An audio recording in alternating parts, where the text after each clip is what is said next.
Shambulizi la Marekani nchini Venezuela linatajwa kuwa zaidi ya watu 100. Isidoro Cobello, waziri wa mambo ya ndani nchini Venezuela, kupitia televisheni ya taifa ametoa takwimu za waliouawa mnamo siku ya Jumamosi ya wiki iliyopita, ikiwa ni mara ya kwanza kwa mamlaka kutoa idadi kamili ya waliopoteza maisha. Awali jeshi liliorodhesha majina ya wanajeshi 23 pekee waliouawa katika shambulizi hilo lililomweka Maduro mikononi mwa Marekani. Hata hivyo, baadaye taarifa zikaendelea kutoka ambapo hata Cuba ilipoteza wanajeshi wake zaidi ya 30 nchini Venezuela.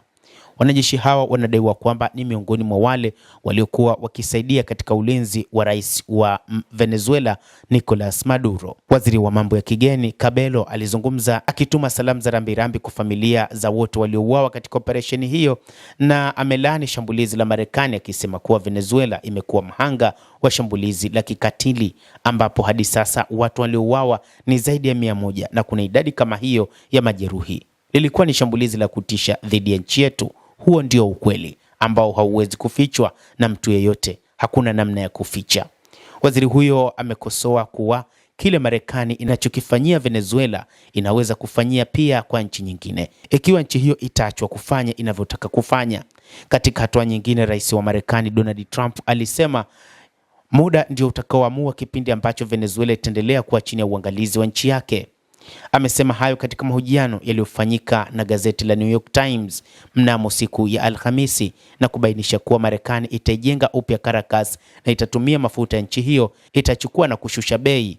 Aidha, Trump amesema ana maelewano mazuri na rais wa mpito Delcy Rodriguez na ameahidi kuwa taifa hilo litaipa Venezuela fedha inayohitajika pakubwa.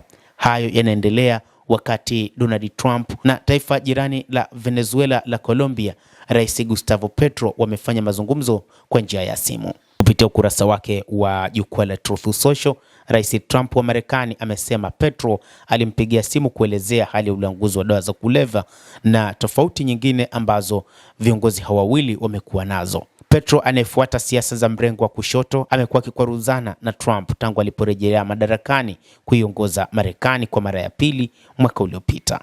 Petro amelaani shambulizi la Marekani dhidi ya Venezuela na kuita ukiukwaji wa kuchukiza wa uhuru wa Amerika Kusini uliofanywa na waliozoea kuwafanyia wengine watumwa.